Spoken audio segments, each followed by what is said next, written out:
they took melted wax and poured on this end of it right here where it's folded. And then they would take their seal. The church has a seal. They would take the seal, as the wax began to harden, it would seal the letter, seal the scroll, whereby that it couldn't be opened by anyone except the one that it was sent to, and that was qualified and given the authority to open it.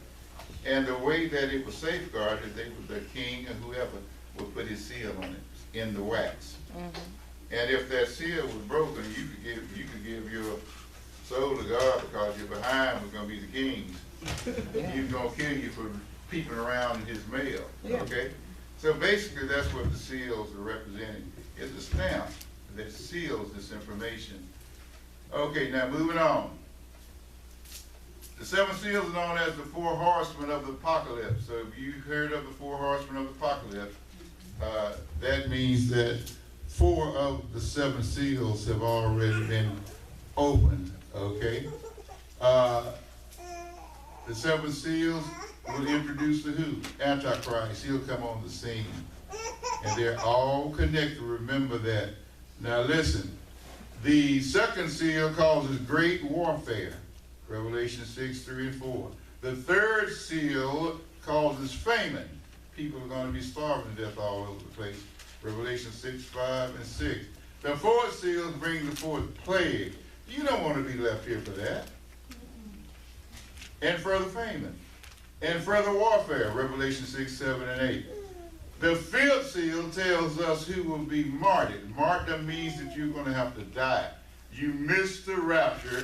It means that you never did make a choice to accept Jesus. So the only way out of it, the only way to heaven for you is that you're going to have to actually profess your faith in God now and what Christ did after we're gone.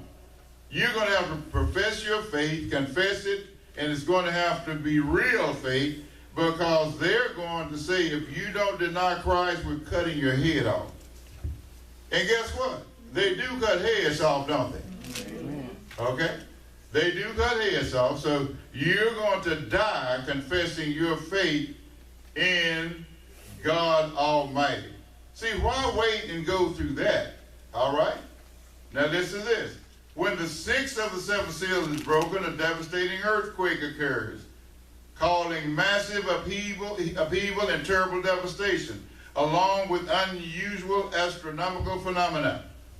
Those who survive are right to cry out, fall on us. It's going to get so bad. Men, women, and all are going to be that are left are going to be hollering, fall on us, hide us from the face of him who sits on the throne and from the wrath of the Lamb. For the day of their wrath has come, and who can stand? Revelation 6, 16 through 17. The 7 trumpets are described in Revelations 8, 6, and 13. The 7 trumpets are the contents of the 7 seals. Revelation 8, 1 through 5. The first trumpet causes hail and fire falling from the heavens that destroy much of the plant life in the world. Revelation 8 and 7. The second trumpets bring about what seems to be a meteorite hitting the oceans and causing the death of much of the world's sea life. Revelation 8, 8 and 9. The third trumpet is similar to the second, except it affects the world lakes and the rivers instead of the oceans.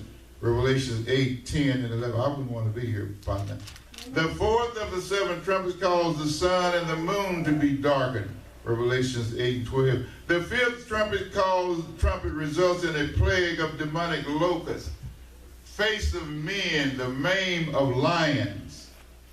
And they're going to be stinging people, and people are going to cry out and want to die, but death they've taken a holiday. Amen. So you've got to be here getting stung and bitten by these creatures that you've never seen, that have tails of scorpions stinging you, and you're screaming and running and hollering and want to die and can't die. The 7 trumpets call for the 7 angels with the 7 bowls of God, the wrath. The 7-bowl vial judgment is described in Revelation 16, 1 to 21. The 7-bowl judgment are called forth by the 7th trumpet. The first bowl caused painful sores to break out on all humans that live. Boils, pulse, pain is going to break out on all the human beings that are left on the earth. The second bowl results in the death of every living thing in the sea. Can you imagine that? Sperm, whale, porpoises, you name whatever's in the sea, a third are going to die. Can you imagine the stench? My goodness. The third bowl causes what? Rivers to turn into blood. The fourth and seventh bowl results in the sun's heat being intensified. It's hot enough already. Amen. The heavens are going to be shaken. The sun is going to heat it up real good. This is woe that's coming from God upon all of those that wouldn't accept what his son did for them. I'm just teaching. I'm not trying to scare nobody. I'm just giving you some, I hope it's a little incentive to, hey, man, that preacher tells me some stuff I never heard of. And boy, that scares you to death. But like most of us, we'll hear it and we'll silently listen, and then once we get away from it, we'll go right on back into our own will. How do you know, preacher? I've been there and done that. I couldn't wait to get out of church, y'all. I hated church. I'd be glad when he sit down. I'm ready to go. I got to get me a 40. That Colombo gold that I got to wrap at home, just I can't wait to get home, man. This nigga who's been up for the last hour, why would you shut up? That's the way I felt. Don't he know that the Dallas Cowboys going to be on in the next picture? Well, they got a bye week, so they ain't Can I get with you? Amen. But I've been where you are. So Amen. Don't be shocked when I know what's going on. My goodness, a dumb preacher, I feel for you. Been out there, done that. I know what's going on, man. But you got to have the wherewithal within yourself to try to save yourself from this what? Untoward generation. That means twisted generation. And all of us that are getting old, I ain't got to worry about my kids. We raised them where about they respect us.